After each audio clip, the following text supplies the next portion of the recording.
的心，这是我渴慕，一颗心跟随着你的心，纯洁的心，这是我渴慕，一颗心跟随着你的心，纯洁的心，这是我渴慕，一颗心跟随着你的心，纯洁的心，这是我渴慕，一颗心跟随着你的心，谨记你的话语，好让罪不可进入，永远让你来掌管一颗专注的心，一颗怜悯的心，带着你的喜悦，让这心香的敬拜只升到你面前。各位弟兄姐妹平安，今天我们要来共读的经节是记载在哥罗西书第2章16到23节。在共读之前，我们一起来祷告。亲爱的天父上帝，我们感谢赞美你，因为你以慈爱招聚我们来到你面前。今天我们要思想你的话语，求你亲自向我们的心说话，恳求圣灵运行在我们当中，打开我们属灵的耳朵，使我们不只是听见道理，更能明白你的心意。求你圣洁我们的心灵，让所说的合乎真理，也合乎你的旨意。也求你预备每一位听道者的心，使我们谦卑领受，愿意顺服。主啊，让我们不被人的眼光捆绑，不靠外表的进城夸口，而是真实持定元首基督，活出自由、圣洁与爱的生命。愿今天的共读都能荣耀你的名，并使人得着造就与更新。我们如此同心祷告，都是奉靠主耶稣基督宝贵的圣名祈求，阿们。哥罗西书第2章第16到23节，所以不要让人在你们的饮食、节期、月朔或安息日这些问题上用条例束缚你们。这一切不过是将来之事的影儿，基督才是实体。不要让这些坚持有特殊远见、故作谦虚、崇拜天使的人，使你们丧失了得奖的机会。他们随着人的幻想，不顾狂妄自大，跟元首基督断了联系。其实只有从身体的头，就是基督整个身体才能得到滋养，借着关节经络互相连结，按照上帝的旨意逐渐生长，与基督同死。既然你们跟基督同死，摆脱了那些星宿之灵，你们为什么仍然跟世俗的人一样生活，继续守不可动这个，不可尝那个，不可摸这个这一类的禁忌呢？这类东西一经使用就完了，因为它们无非是人的规律和教训的产物。从表面看，崇拜天使、故作谦虚、苦待自己的身体等等，似乎是明智之举，就其实对于抑制肉体的情欲是毫无价值的。各位弟兄姐妹平安，今天我们要从圣经哥罗西书第2章16到23节，一起来思想一个重要的题目，就是高过人间的规条。在教会有时会听到这样的话，真正的属灵应该要怎么样怎么样。那如果没有做到怎么样的时候，属灵的生命一定是会有问题。那原本为了引导人亲近上帝的规范，反而变成衡量属灵情况的一个标准。久而久之，信仰不再是喜乐的回应，而是一道必须苦苦遵守的清单。保罗写这段经文的背景，是因为哥罗西教会受到错误的教导的影响，有些人告诉信徒，单单信耶稣还不够，你还要遵守某些的规条、节期、饮食条例、禁欲方式，才能更属灵、更蒙神喜悦。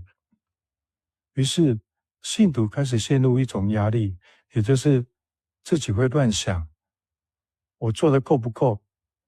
我有没有守规矩？我是不是不够属灵呢？保罗就在这里提醒教会，真正的信仰不是被人间规条捆绑，而是在基督里得着自由与丰盛。今天我们也常遇见同样的一个问题，有时候我们把信仰变成一套外在的规矩，却失去了与基督真实的关系。所以我们今天要从3方面来思想。第一点，不要让人用规条论断你。保罗说，所以不要让人在你们的饮食、节期、约束或安息日这些问题上用条例束缚你们。在旧约时代，以色列人有许多的律法，譬如说有哪些东西可以吃，哪些东西不可以吃，哪一天要守节，哪一天不可以做工。这些个律法原本有神的目的，就是要预表基督会降临的意思。但是当耶稣来了之后，真正的实体已经显明了。保罗接着说，这一切不过是将来之事的影儿，基督才是实体。意思是说，律法只是一个影子，耶稣才是真体。就好像一个人在远处，我们先看到影子，等人真正来到，就不需要只看影子了。而耶稣已经来了，我们不能再把重点放在外在的形式，而忽略真正的主。今天其实很多人也是如此，都只是注重形式轻生命，注重外表轻内心，注重规矩轻爱神。有人就认为，祷告一定要是某种的姿势，聚会一定要有某种的形式，穿着一定要怎么样才能圣洁，某些食物不能吃才是属灵。但是真正使人称义的，不是外在的规条，而是基督的救恩。信徒不是靠守规矩换取神的爱，而是因为已经被神爱，所以愿意顺服神。弟兄姐妹，我们不是靠行为得救，而是靠恩典得救。真正的属灵不是外表像宗教人，而是里面有基督的生命。第二点，就是不要让人用虚假金钱来辖制你。从第18节到第19节，保罗又说，不要让那些坚持有特殊远见、故作谦虚、崇拜天使的人，使你们丧失了得奖的机会。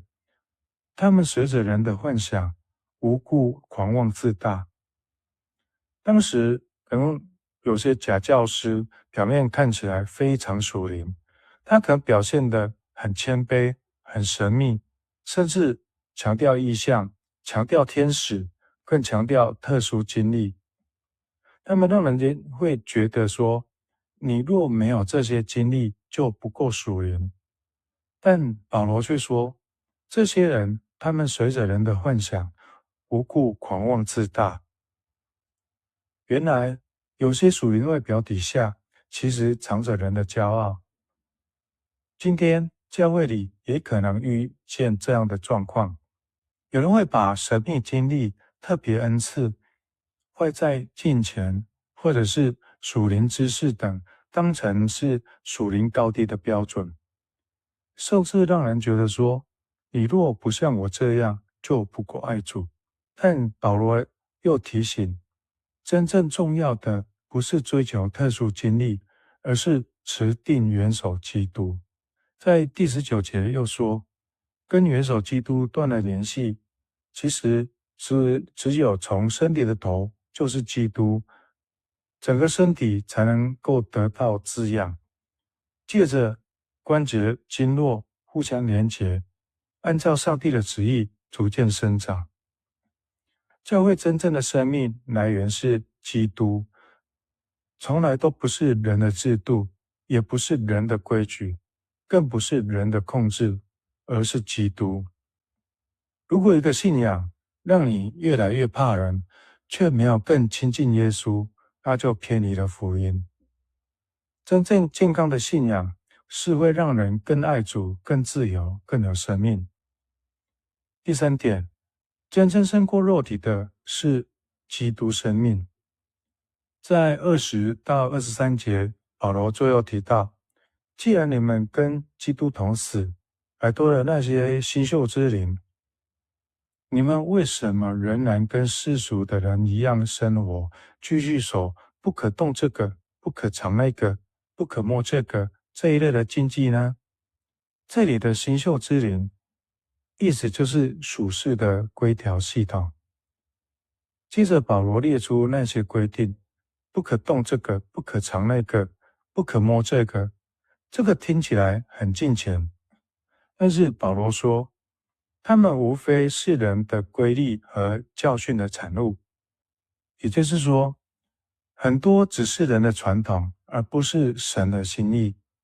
在第23节道出了今天的关键所在。从表面看，崇拜天使、故作谦虚、苦待自己的身体等等，似乎是明智之举，就其实对于抑制肉体的情欲是毫无价值的。保罗指出一件事，外在苦修是不能真正改变人的内心的，因为真正改变人的不是规条，而是基督生命。规条只能约束外面，但基督却能更新里面。就好像一棵树，若根没有改变，外面怎么修剪，还是结不出好果子。所以神不是只要我们宗教化，而是要我们基督化，不只单单改变行为，而是要我们改变生命。弟兄姐妹们，今天这段经文提醒了我们，第一，不要被外在规条捆绑，因为得救是本乎恩，也因着信。2，不要被人的属灵标准控制，因为真正的元首只有基督。3，真正改变生命的是基督耶稣，因为不是人的方法，而是圣灵的大能。现今世上有2种基督徒，有一种基督徒外表很会守规矩，但内心却没有基督。而另外一种人是真实的与主同行，生命一天一天被更新，而神要我们成为第2种人。真正的信仰不是活在压力里，而是活在恩典里，不是靠规条来维持，而是靠基督来得胜。愿我们都能高过人间的规条，活在耶稣基督丰盛的恩典之中。我们一起来祷告。亲爱的天父上帝，感谢你借着哥罗西书提醒我们，真正的信仰不是外面的规条，而是在基督里的新生命。求你保守我们不落入人的论断，不被虚假的金钱迷惑，也不靠自己的努力夸口。求主帮助我们单单持守基督，靠着圣灵天天更新，让我们不是只有宗教外表，而是真实活出耶稣基督的生命。愿每个教会都能充满恩典、真理、自由与爱。我们这样祈求祷告，都是奉靠主耶稣基督的名求，阿们。